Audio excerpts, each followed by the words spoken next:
Ladies and gentlemen, it is the 25th of June, and we know what that means. It is the Steam Summer Sale, so in this Red Gaming Technicon video, as you would expect, I shall be taking ye through the best deals for the day. And there are a hell of a lot of good options, actually, for today, in my personal humble opinion. So, I think the one to start out with, the infamous title on the list, would be Final Fantasy VII. I'd be amazed if someone hasn't at least played this once. But regardless, it's available 66% off, which means it's $4.07, or if you're paying in pounds, we actually get a pretty good deal as Brits. We get for $3.39.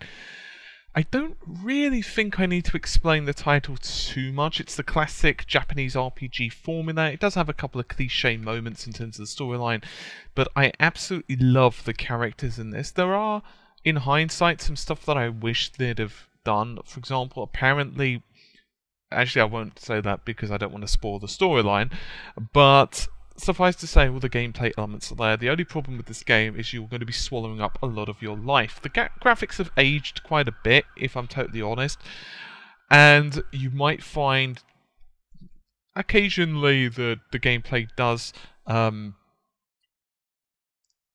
suffer a little bit because of the age of the game.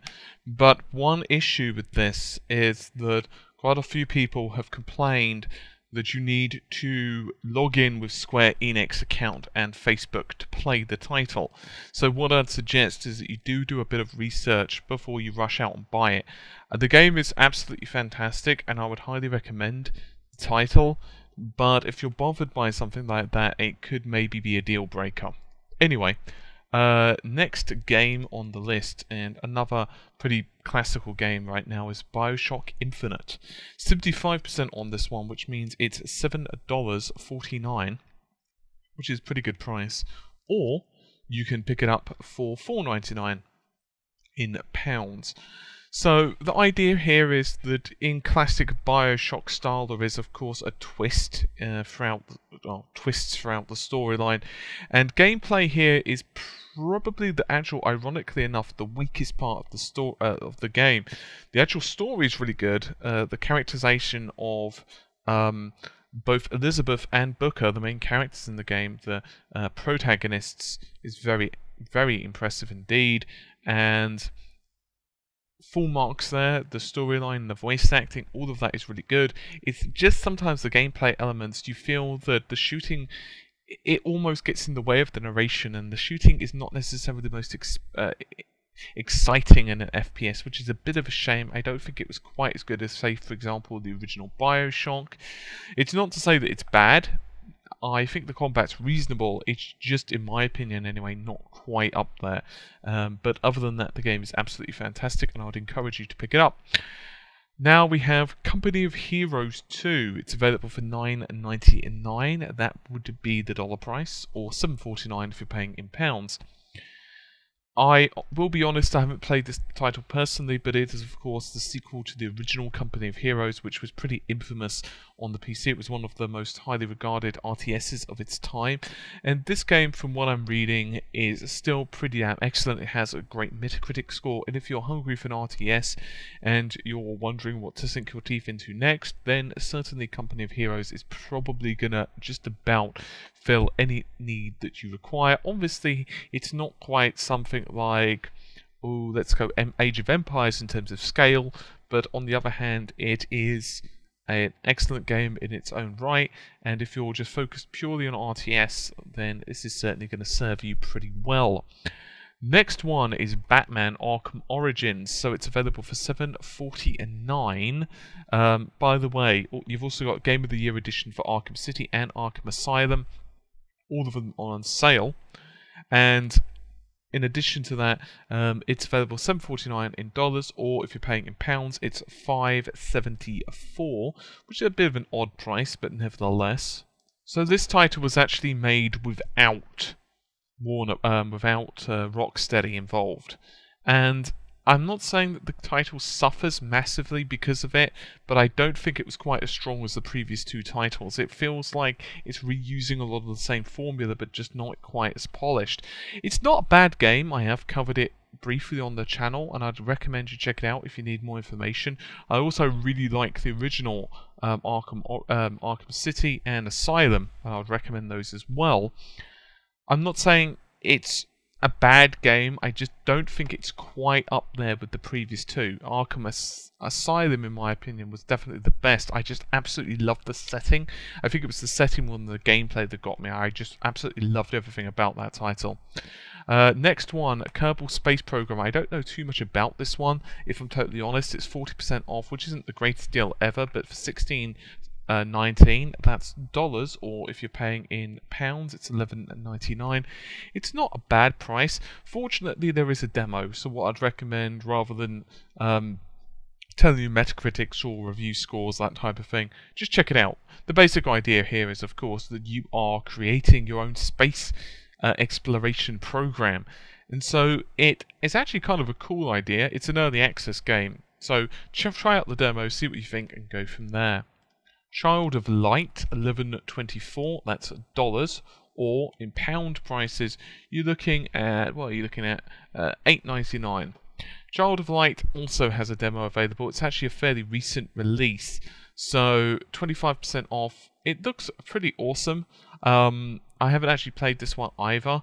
It's by Ubisoft, and I have to say that it's actually very pretty.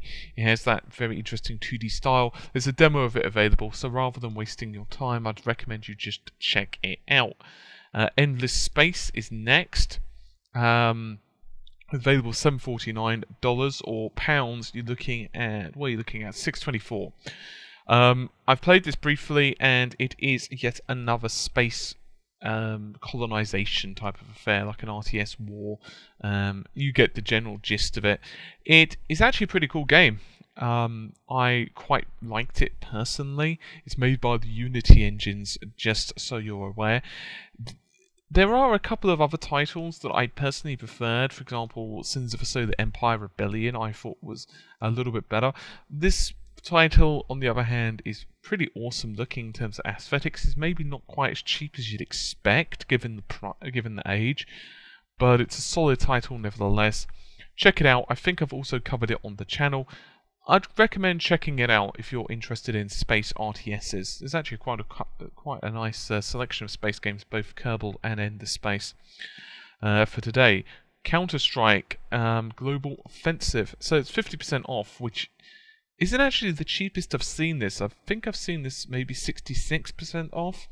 Not a bad price, but still, just pointing it out. $7.49 in dollars, or pounds, it's $5.99. Just for your FYI, there's also Counter-Strike Complete, which is $10.19. And there's also, for 50% off, the Valve Complete Pack, $49.99. Personally, here's my suggestions. Don't bother with the Counter-Strike Complete. Personally, I feel, my personal opinion, that Counter-Strike Global Offensive and possibly Zero are my two favourites. But I'd recommend, if you're new to the series completely and utterly, just pick up Global Offensive, because you won't have any ties and you might as well just play the latest game. On the other hand, if you don't really own the rest of the collection, you could do a lot worse than picking up the Valve Complete Pack, which has like all the Half-Lives, for example, Blue Shift, Half-Life 2, Lost Coast, blah blah blah. Regardless, Counter-Strike Global Offensive is a very solid addition to the Counter-Strike series. It doesn't do anything particularly new. There are some balance changes on some of the maps, so that they're not quite so one-sided. I'm not saying that the maps are 100% split down the middle, but there's definitely extra paths and cover points and so on. So there's some subtle changes in the architecture. Obviously, as well, graphically, it's a lot nicer looking. My only caveat against buying this game is that it's, well, going to be a situation where everyone is really, really good now. So in other words, a lot of the players that are playing this most likely transitioned from previous Counter-Strikes, and even if they've been playing since fairly on release and they didn't play previous Counter-Strikes, they're going to be really good. And this is going to be a game where you die a lot. I'm not saying this as in don't buy it. I'm just saying that you die really fast, and so if you're used to like the Call of Duty, where you could just respawn methodology, where you just respawn and that's it, you're gonna get frustrated because if you die on this game, you have to wait for the end of the round, unless like you're playing on a modded server. Traditional Counter-Strike though, you die within a few shots, and if you happen to die near the beginning of a round, it can be really a steep learning curve. So my suggestion, if you do decide to pick this up, would be to go to a noob server and just learn the basics of how the different weapons work. Personal tip from me to you. I used to be pretty good at Counter-Strike, now I am absolutely sodding awful, but regardless, just a bit of a tip. Next one is the Banner Saga. So it's available 50% off, or $12.49 in dollars, or the pound price, just for your FYI, is $9.49. I actually was kind of surprised about this game. I wasn't really looking forward to reviewing it to begin with. When I first heard about it, I got given the code before I knew much about the game, and I just looked at a couple of shots and I was like, I'm not sure I'm feeling this. I was 50-50 because it didn't initially look like my type of game. But then I actually got to playing it, and well, even before I was playing it, I was like doing some research on it. I was like, actually, this sounds pretty cool. Then the full thing dropped in my lap, and I was playing the pre-review copy, and I was checking out what Stoic was saying on Twitter and stuff like that, and I was like, okay, a lot of people are liking this, and I'm kind of liking it as well. I knew that they had something special in their hands. These guys were actually previous developers behind some of the ex-BioWare, basically Stoic, Arkham, not all of them of course, but some of ex-BioWare staff, so there's definitely, you can feel some of the story elements definitely in here. Personally speaking, I would recommend this title. The basic idea here is that it's an epic Viking saga, which is nice. It's definitely a little bit different, and you are basically leading your band of merry men, including civilians and everything else. So you have to make decisions as you're playing.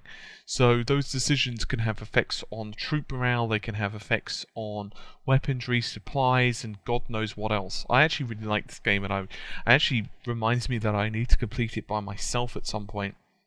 Yeah, so pretty awesome in my personal opinion. I'll also point out, just for your FYI, I don't know anything about the flash sales, if I'm totally honest. Actually, wait, I lie. I've played Infested Planet, and I remember that I really liked it. That's available 50% off, by the way. But I will point out that there are a couple of really awesome games on the community choice right now. Tomb Raider I've mentioned a couple of times over. Very solid game. Mirror's Edge, very good as well, actually, to be honest. It's a little bit weird because it's parkour in the first person, so to be totally honest, I did splat on the floor several times over. Guyana Sisters Twisted Dreams, done as the first impressions, and I also really liked that as well. Very nice 2D art style and excellent gameplay. Solid music as well. And Beyblade Pixels, Amata's covered it on the channel, and it's a very cool looking 8-bit type of retro title. Good solid combat as well. Good gameplay. For the price of $1.99, that's dollars, definitely worth picking up. And that is just about it, I think, for this particular video. So hopefully you found it somewhat helpful, but I'm going to leave you guys to it. So take care. Bye for now.